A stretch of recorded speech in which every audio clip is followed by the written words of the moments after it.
In this video, we're going to continue with piecewise functions, but we will have a graph given to us and we need to write the equation of the piecewise function. So when we begin writing with our piecewise functions, what we're going to do is realize that we have two parts to this piecewise function, and so we need to use correct notation.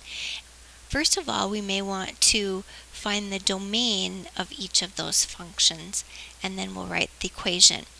So to correctly write a piecewise function, we'll put in our f of x, and then we'll put in our bracket, and we'll have a comma for each of our equations where we'll list our domain. So let's start with our first piecewise function, the one on the top, and we notice that it is a filled-in circle, and it is x values are increasing, x being starting at 1. So we know that since they're increasing, it's going to be greater than, and since it's a filled-in circle, would be equal to 1. In the other part of the piecewise function, we have an open circle at positive 1, and the values are decreasing. So we're going to be less than 1. In the first method I'd like to show you for finding the equations, we'd like to find the slope of this particular part of the piecewise function. So remember, when we're finding slope, we can count on the graph. We'll start with our first point, and we will go rise over run. So the rise is 3, and the run is 1. So my slope is 3 over 1, which is 3. And then we want to find one other point on this piecewise function. You could, in this particular instance, use the starting point because it is solid and it is included in that function. So we'll go ahead and do that. And that point happens to be the point 1, 3. Now, because we have a point and the slope, we can use point-slope form to find the equation of our piecewise function. Remember, point-slope form is y minus y1 is equal to m, the slope, times x minus x1, x sub 1.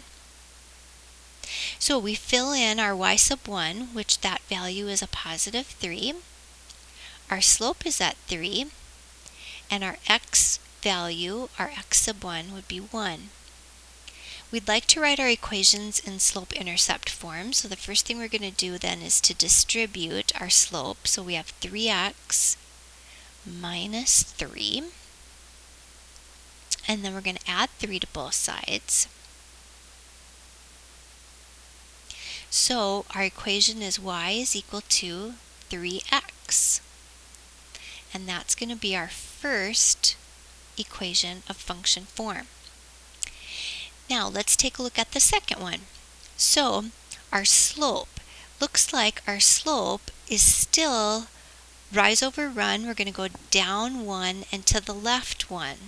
So negative 1 over negative 1, that gives me a slope of positive 1. And that makes sense because my line does increase or go up to the right.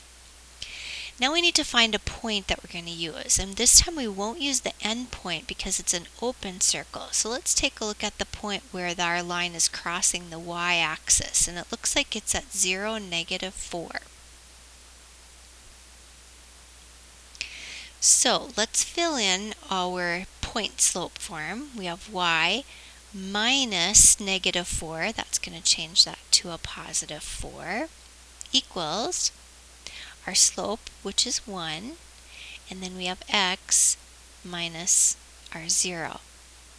So we have y plus 4 is equal to 1x, and when we subtract 4 from both sides, we have y then is equal to x minus 4.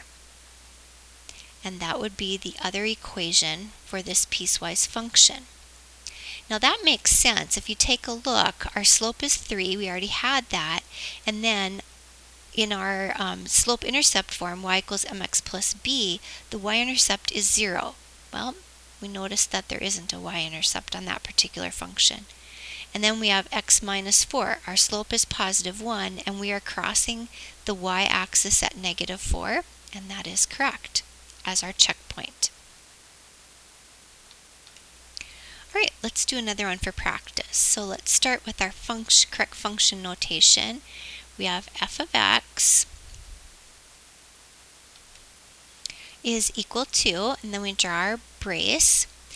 Now we want to find, we have two parts to our piecewise function. So let's start by finding the domain of each part. I'm going to start with my solid dot right here, and that looks like that's starting at x being equal to 0. Then it is decreasing. My x values are going to the left. So since it is filled in, we're going to put less than decreasing and equal to 0. The other part of the domain then will be greater than 0. Okay, so where we have our domain being less than or equal to 0, let's first find the slope of that particular function. So if we go rise over run, we're going to go down 1 and to the left 1. So it looks, for this particular one, like my slope is -1 over -1.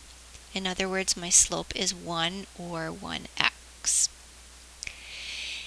Now, if you would like to take a look, we know that we are crossing the y-axis at 1, 2, 3, 4. So my y-intercept is at +4. So we can take a shortcut on this one if you'd like.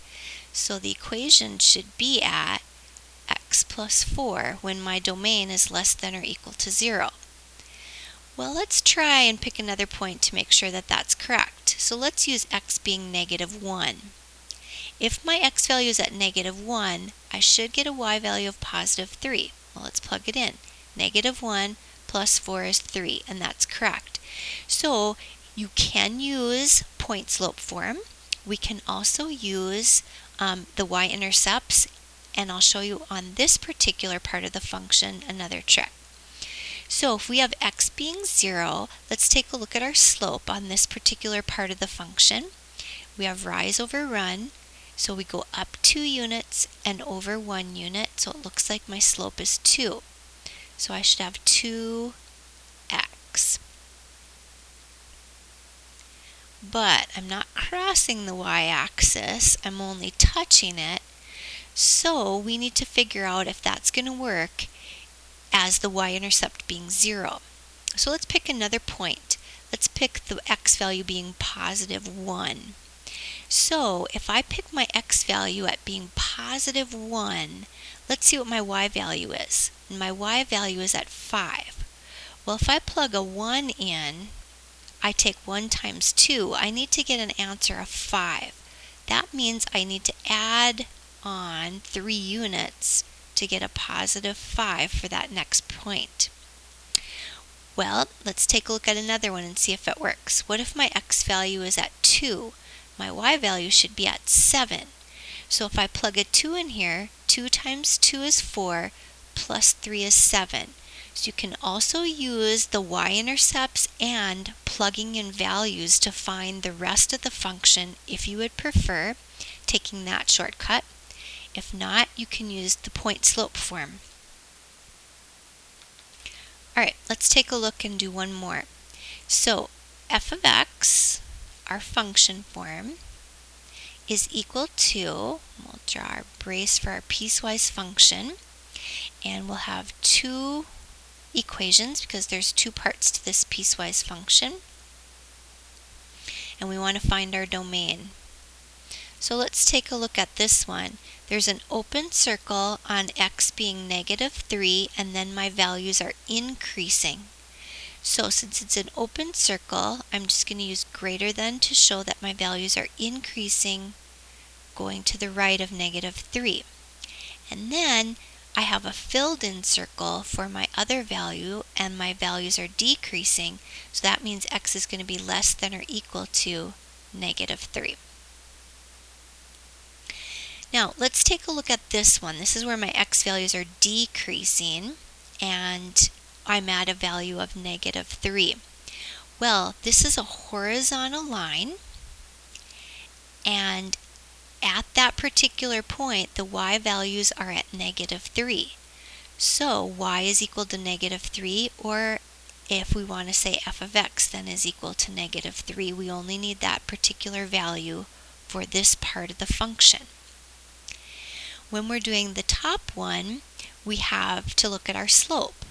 We want to do rise over run, so we'll start at that first value and we need to go down 1 and over 3. Down 1 would be -1 over 3x. And let's see where we cross the y-axis. We cross the y-axis, or our y-intercept is at -1. So we can go ahead and fill that in. So our equation is -1/3 x minus 1, and our domain then is x is greater than -3, and then at our horizontal line we have f of x is equal to -3, where x is less than or equal to -3.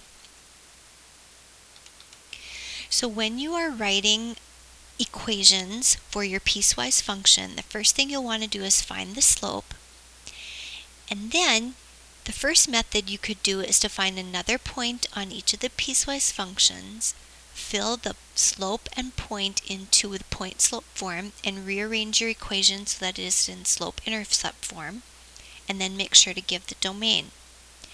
If you are comfortable taking a shortcut, making sure to write the domain of each part of the function, find the slope and the y-intercept, and if your function does not cross the y-axis, then you can fill in a point and fill in the extra part of the equation. Please remember to fill in the reflection.